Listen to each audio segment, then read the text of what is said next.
가습기 살충제를 넣고 아이들에게 좋은 호흡을 위해서 조그만 알약 하나 같은 걸 넣었는데 그것이 아이들에게 큰 충격을 주고 그 몸에 엄청난 아픔을 줘서 죽기도 하고 엄청난 충격을 받아가지고 수천 명이 고통을 했던 때가 있었습니다. 이따금 복요리를 잘못 조리해서 먹고 죽는 사람도 있고 독버섯, 독초를 그냥 일반적인 것으로 알고 먹다가 죽는 경우도 있습니다. 음식을 또 어떤 정보를 미리 잘 알지 못해서 엄청난 충격을 받고 어려움 속에 들어가는 경우가 많이 있는데 하나님께서 이스라엘 백성들이 무엇을 먹고 먹지 말아야 할지 중요한 정보를 가르쳐 주셨습니다. 부정한 짐승, 정한 짐승을 구분하고 그것을 어떻게 먹을 수 있는가, 어떤 것을 먹을 수 있는가 그런 것들을 말씀해 주셨는데 저는 이것이 다 하늘 지혜다 이렇게 말씀드리고 싶습니다. 첫 번째 음식 규례에 대한 말씀입니다. 육지와 바다, 하늘 순서로 진행되는데 먹을 수 있는 것과 먹지 못할 것을 구분해 주셨는데 부정하다라고 하는 이 말은 물로 씻어내야 한다는 의미의 더러운 것이 아니에요. 그런 차원의 부정함이 아니고 깨끗하다 했을 때 이 의미는 제사를 지낼 때 제물이 될 가능성이 있다. 모두 다 그런 건 아니지만 그런 관점에서 이것을 볼 수가 있습니다. 음식 규례는 하나님 앞에 나가는데 굉장히 중요한 규례라고 생각을 해요. 하나님 편에서 구분한 것인데 백성들은 그렇구나 하고 받아들여야지 저는 그렇게 동의하지 않고 내가 마음대로 먹겠습니다. 그렇게 하지 못하도록 하나님이 하나하나에 대해서 말씀을 해주셨습니다. 1절로 8절은 육지 짐승 가운데 굽이 갈라지고 새김질하는 신체적인 특징이 있을 때 이 두 개의 특징을 다 갖추지 않는다면 먹을 수가 없다. 그 말씀을 해주시면서 낙타, 사반, 토끼 이거 먹을 수 없다. 소, 양, 염소 이게 다 굽이 갈라지고 새김질하니까 먹을 수 있다. 사실 이것은 다 희생제사에 드릴 수 있는 것이죠. 그래서 인정된 가축을 온전하게 보고 식용으로 쓰도록 말씀해 주셨습니다. 우리가 읽은 오늘 9절로 12절은 바다의 어류에 대한 말씀인데 지느러미와 비늘이 있는 생물은 먹을 수 있다. 그런데 이 둘 중에 하나도 없으면 안 된다. 뱀장어, 조개, 상어, 문어 안 된다. 이렇게 말씀하셨어요. 문어 좋아하시죠? 약간 데쳐가지고 초장에 찍어 먹으면 너무 맛있는데 문어 안 된다. 그랬어요. 가증한 것, 혐오스러운 것으로 여겨야 된다. 지느러미와 비늘, 수중생물의 이동 수단과 관계 있고 때를 지어 다니는 어떤 조건을 갖춘 것이라고 볼 수 있는데 이것이 없다면 먹지 마라. 이것이 없는 수중생물은 약하기 때문에 보호 차원에서 그렇게 말씀했다는 해석도 있어요. 그 다음에 우리가 읽은 본문 뒤에 조류 가운데 다른 새를 잡아먹는 맹금류는 먹지 마라. 이 새가 여러분 조그만 벌레만 먹고 그런 것 같지만 제가 온두라스에 갔더니 선교사님이 그래요. 새가 새를 공격해서 아침에 일어나면 새 목이 떨어진 게 바닥에 널려 있을 때가 많대요. 온두라스에 무서운 새들이 맹금류가 많은데 독수리, 솔개, 까마귀, 타조, 갈매기, 부엉이, 박쥐. 신방 갔다가 얼마 전에 갈매기 고기를 먹은 적이 있는데 이것도 안 된다 이렇게 말씀하셨습니다. 핏째 먹는 그런 동물이죠. 그다음 곤충. 이동수단이 네 발을 다 사용하는 것은 식용이 가능하다. 그래서 메뚜기, 배짱이, 귀뚜라미, 팥중이는 날개가 있고 이렇게 기어다니잖아요. 그런데 이것들은 먹을 수 있지만 또 다른 것들은 혐오할 대상이라고 가르쳐 주었습니다. 그 다음 24절 이하의 말씀은 금지된 짐승들과 접촉해서 생긴 부정의 해결 방법 그날 밤까지 지내야 되고 옷을 세탁하라고 말씀하시고 짐승들의 사처도 부정한 것으로 여겨야 한다고 가르쳐 주셨습니다. 그 다음에 부정한 길 짐승이 또 있는데 쥐, 도마뱀, 카멜레온 이런 것들도 먹을 수가 없어요. 그리고 죽음에 접촉한 사람이나 물건을 어떻게 처리해야 될지 그렇게 가르쳐 주시면서 이 전체적인 말씀의 핵심이 45절이에요. 45절 말씀 같이 읽도록 하겠습니다. 시작. 나는 너희의 하나님이 되려고 너희를 애굽 땅에서 인도하여 낸 여호와라. 내가 거룩하니 너희도 거룩할지어다 라고 말씀해 주셨습니다. 하나님은 만물을 만드시고 무엇이 제물이 되고 무엇을 먹어야 할지 짐승, 어류, 새, 곤충에 대해서 혐오스러운 것, 정한 것을 별도로 구분해서 말씀해 주셨어요. 자, 이것은 전문가가 얘기한 게 아니에요. 하나님이 그것을 만든 창조주로서 그렇게 정해 주신 것이죠. 아무거나 먹으면 되지, 뭐 하나님이 그런 것까지 일러주시느냐, 너무 세밀하다 이렇게 생각하실 분이 계실 수 있지만 하나님은 하나님 백성다운 음식도 있다, 이것을 말씀해 주시면서 이것이 바로 율법에 대한 백성의 응답이고 은혜로우신 하나님의 구원에 대한 응답으로서 지켜야 될 규례다라고 레위기서에 말씀을 해 주신 것입니다. 아프리카에서 예를 들어 어떤 소년 둘이 형제가 권위 있는 어떤 명문 가문, 유럽의 어떤 명문 가문에 입양되었을 때 예절도 배우고 그 다음에 음식도 잘 가려 먹도록, 영국에 가니까요 찻잔을 이렇게 들고 이렇게 찻잔으로 이렇게 마시게 해요. 이거 안 들고 그냥 이렇게 마시면 못 배웠다 그래요. 그래서 나라마다 이 규례들이 많이 다른데 아주 좋은 집안에 가서 옛날에 아프리카에서 막 잡아먹던 거 그런 거 막 찾지 않고 새로운 먹거리에 대해서 배우고 규범을 가지고 살아가는 방식을 우리는 비난하지 않죠. 노예로 살다가 나오게 됐어요. 그들에게 아무거나 먹으라고 하지 않습니다. 어떤 학자는 기생충에 감염될까 봐 하나님이 그러셨다 이렇게 해석하기도 하고요. 어떤 학자는 부정을 가르치고 방종을 억제하고 폭식을 예방하기 위한 그런 말씀이다 이렇게 보기도 합니다.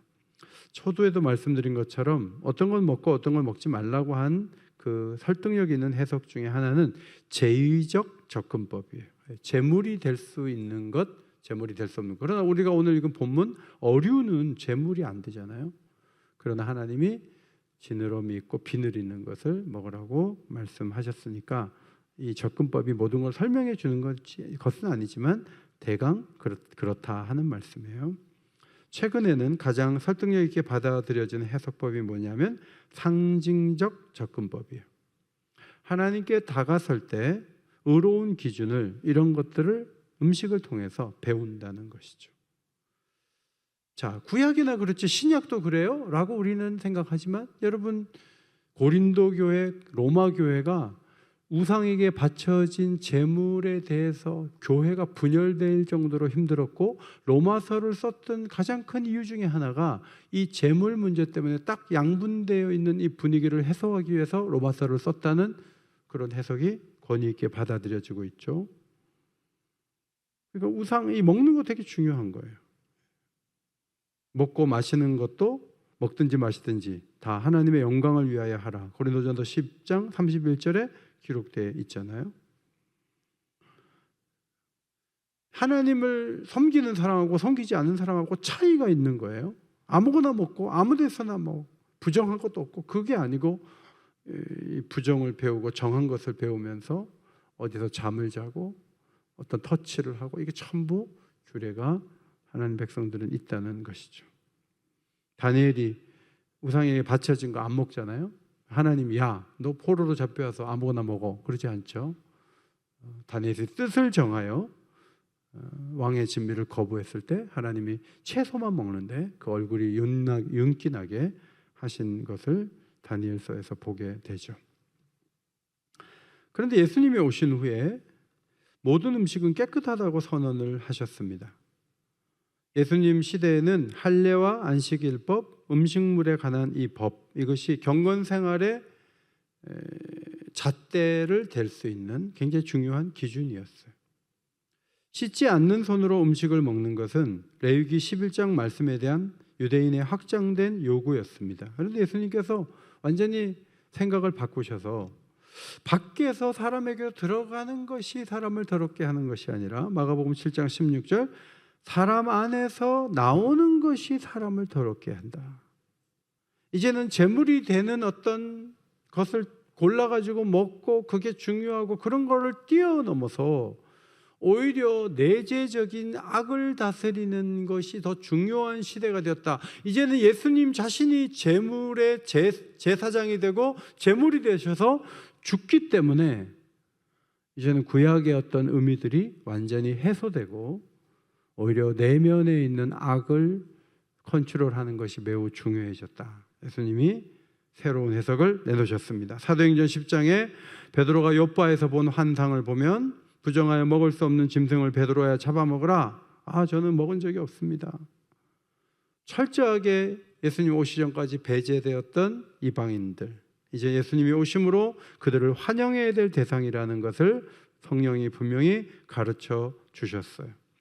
그래서 예수님 오신 다음에 성령이 오신 후에는 음식물 규례가 상징했던 것들을 폐하시고 그분의 피가 부정한 모든 자들을 깨끗하게 하고 하나님에게서 가장 멀어졌던 이들이 용납받을 수 있는 세계가 열렸다는 것을 기억해야 돼요. 그래서 문어를 초장에 찍어 먹는 것은 된다 안 된다?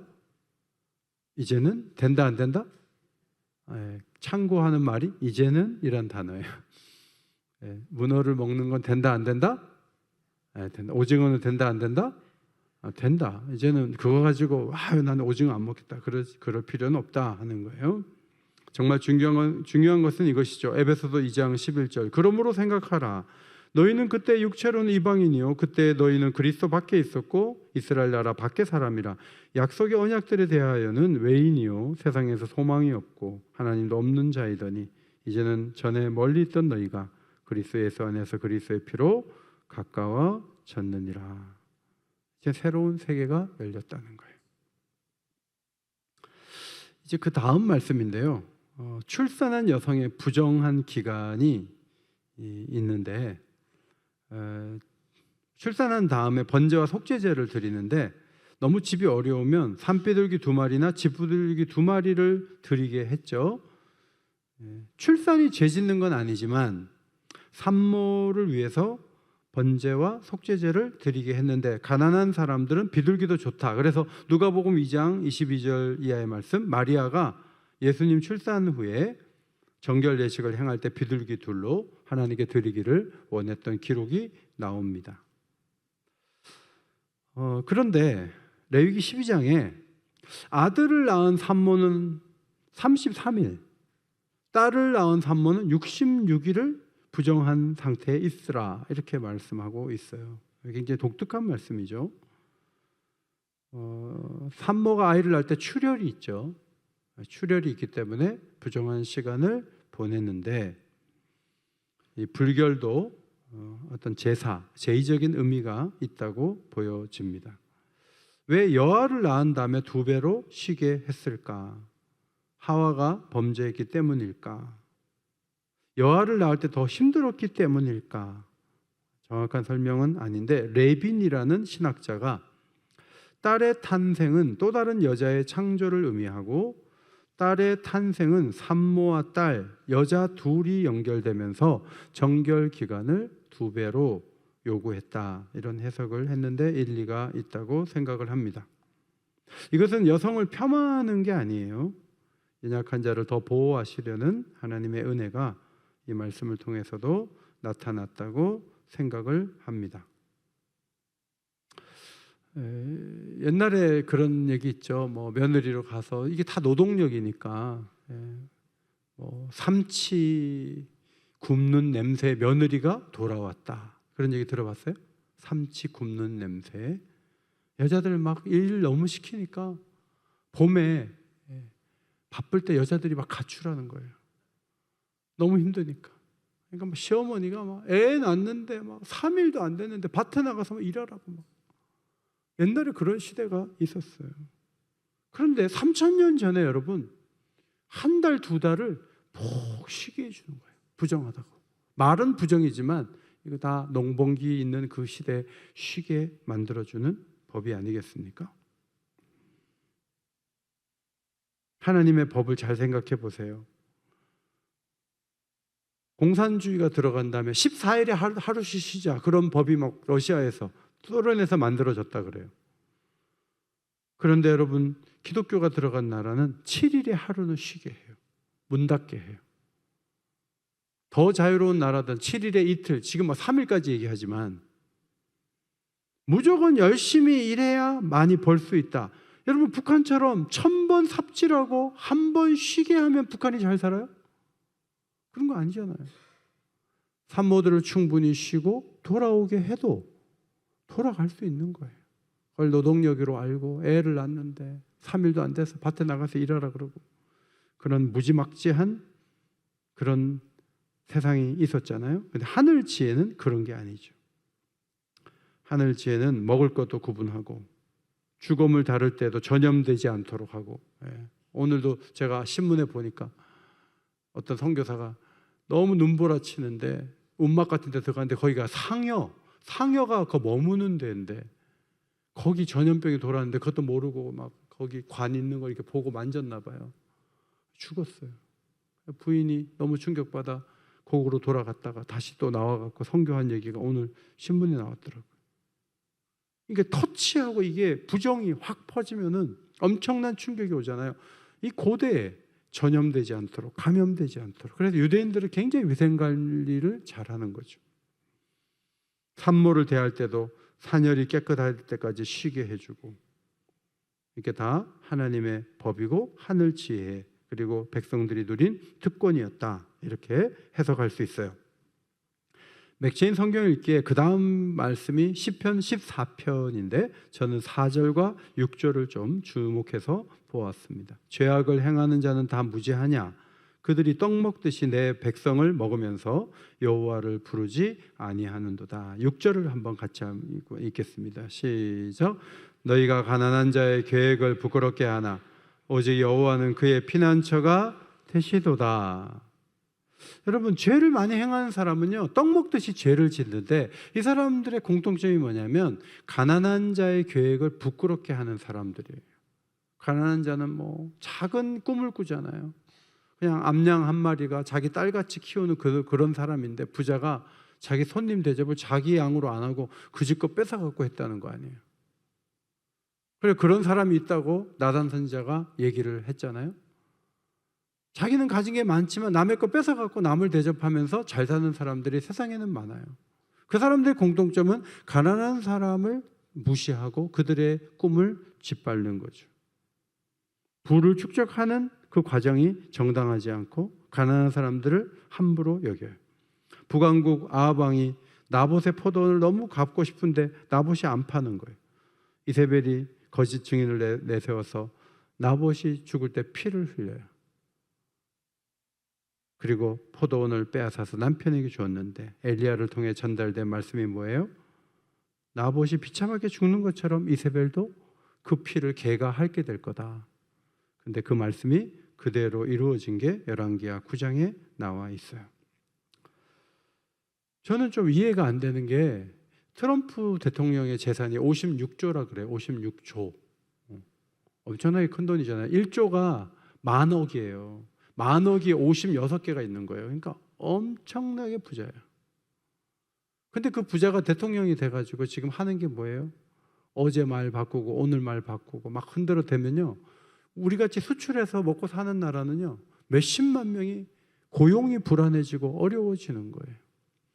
가장 나쁜 것은 가난한 사람들의 꿈을 흔드는 거예요. 좀 먹고 살만한데 그걸 못 살게 하는 거예요.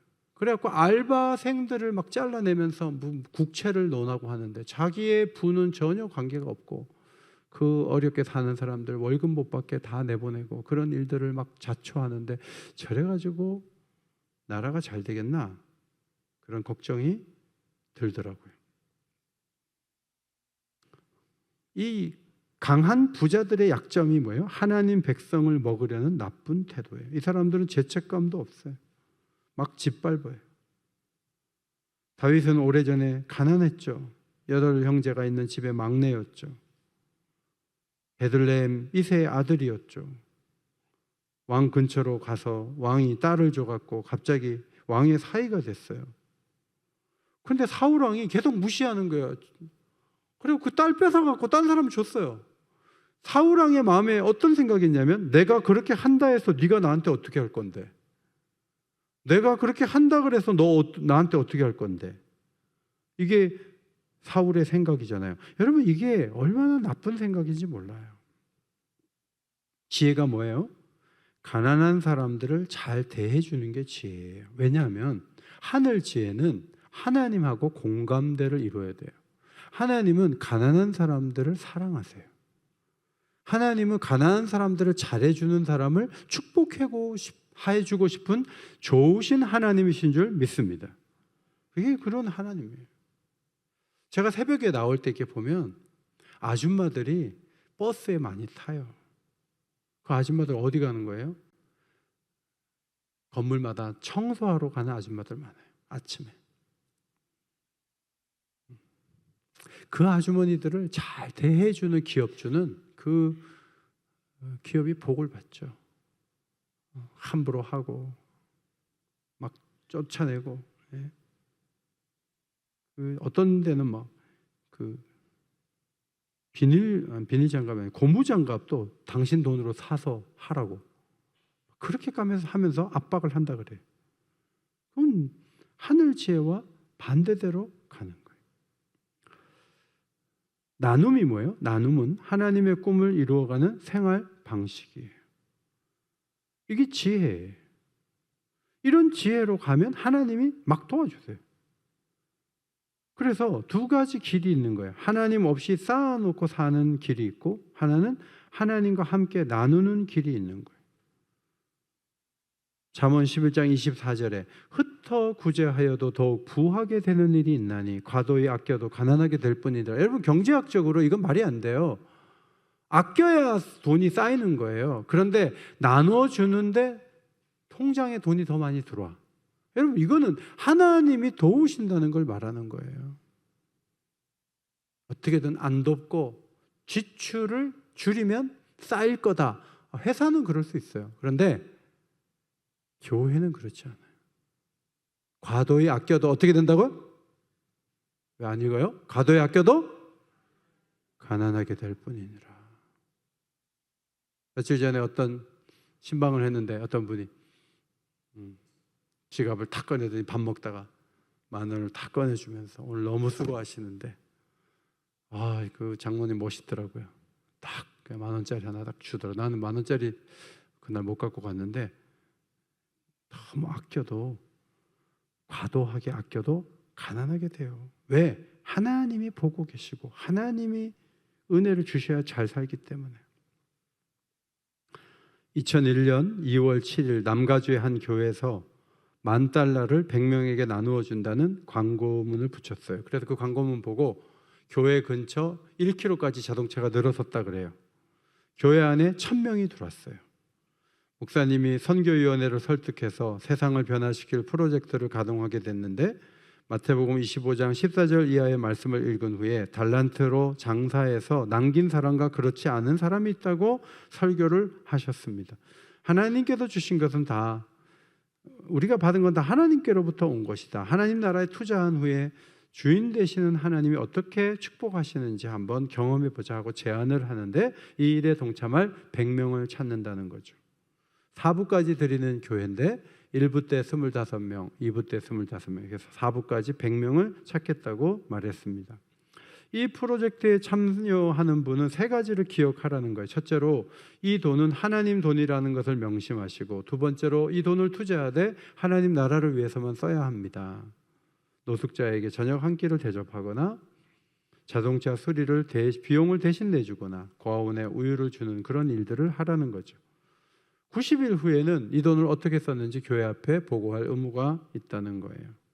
근데 누가 자원했느냐? 교회 기둥으로 불리는 사람들은 거의 참여하지 않고, 교회에서 주목받지 못하는 사람들이 한 명 한 명 나와서 이 돈을 받아가게 되었습니다. 그리고 이제 보고하는 날이 됐어요.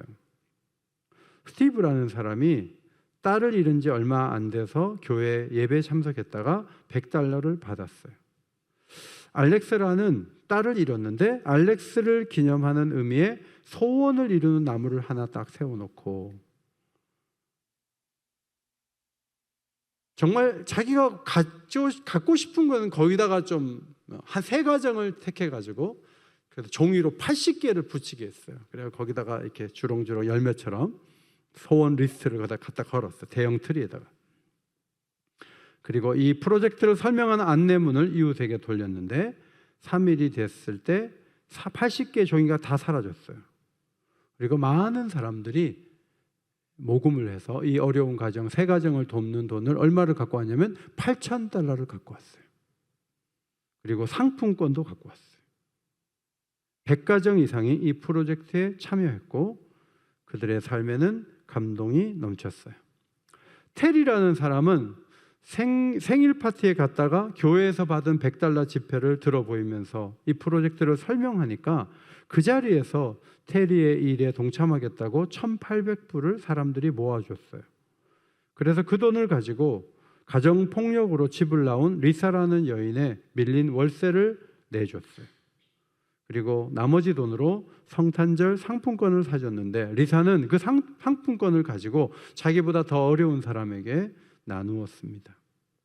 그리고 테리의 남편은 리사의 둘째 아이와 관련된 법률 문제를 도왔어요. 다양하게 보고가 있었는데 외로운 이들을 위한 책도 사주고 노숙자를 위한 담요도 사주고 배고픈 이들을 위해 먹을 것도 공급하고 예수 영화 상영을 도우며 전도한 사람도 있고 병든 이들을 위해 옷과 카드를 전달하고 미혼모를 위해 보조금도 보내고 교도소 사역을 위해 돈을 건네는 사람도 있었습니다.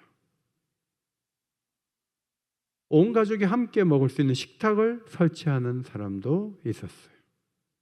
어제 우리 권사님들과 함께 여주에 있는 무이수비라는 그 단체에 갔는데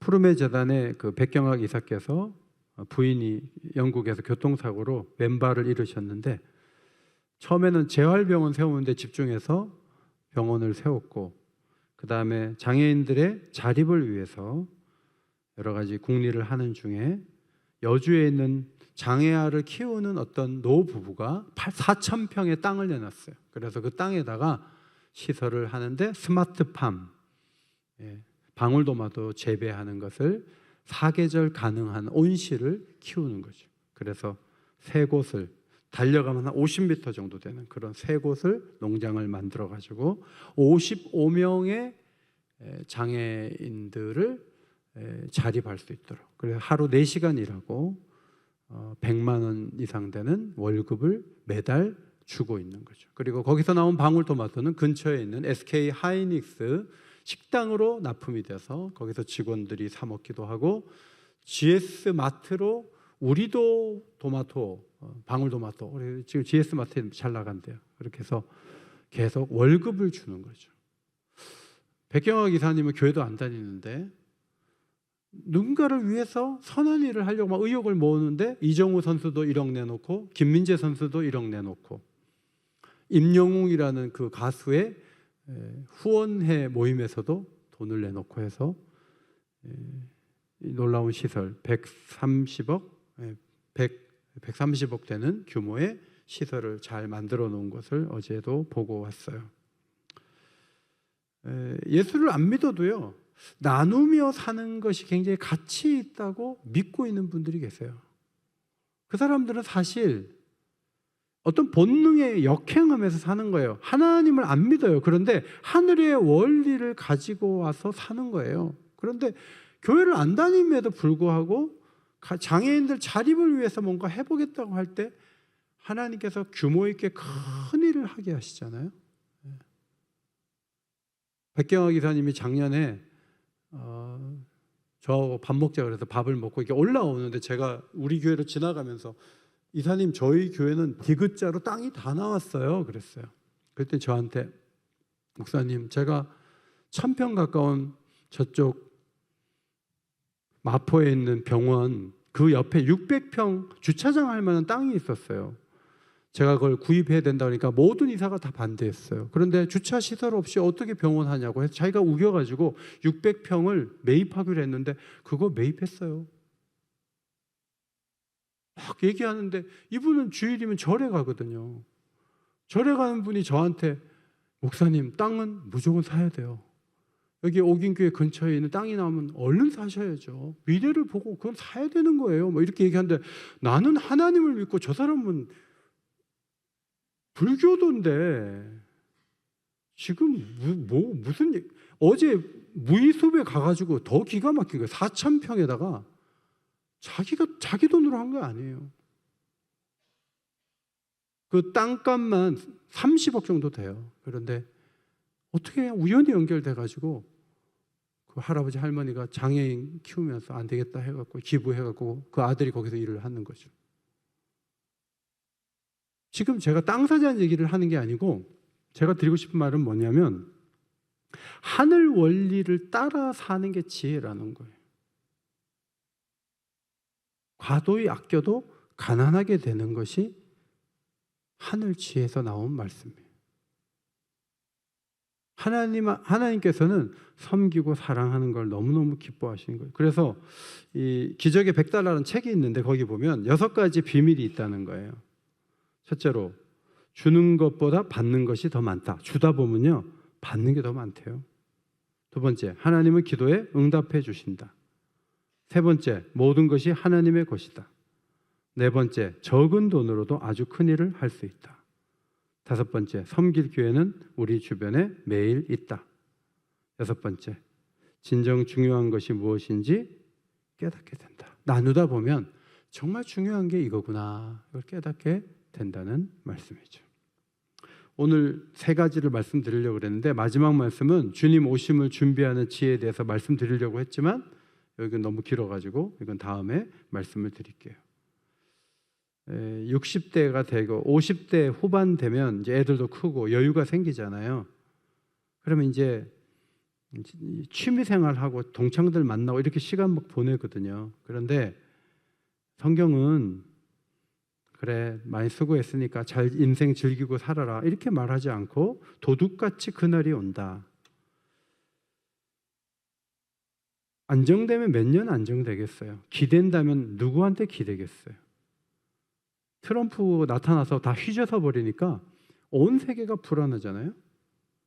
하나님이 주신 시간과 은사 모든 것을 주의 다시 오심을 위해 사용을 해야지 다른 궁리하고 다른 계획 세우고 그것은 결코 잘 사는 것이 아니다. 주님 오심을 준비하는 것이 진정한 지혜다. 그것이 제가 3번째 드리고 싶은 말씀이었어요. 그래서 하늘 지혜는 음식 규례를 통해 이제 시작이 됐지만 지금은 이게 전환이 됐지만 하나님은 굉장히 세밀하게 간섭하시고 말씀하고 싶어 하셨다 하는 것을 레위기 말씀을 통해서 배울 수 있고, 두 번째는 가난한 자에 대한 태도를 고쳐야 돼요.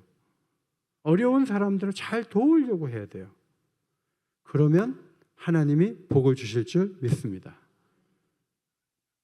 저희 어머니는 옷가게를 할 때 동네에 가난한 사람들 옷 많이 줬어요.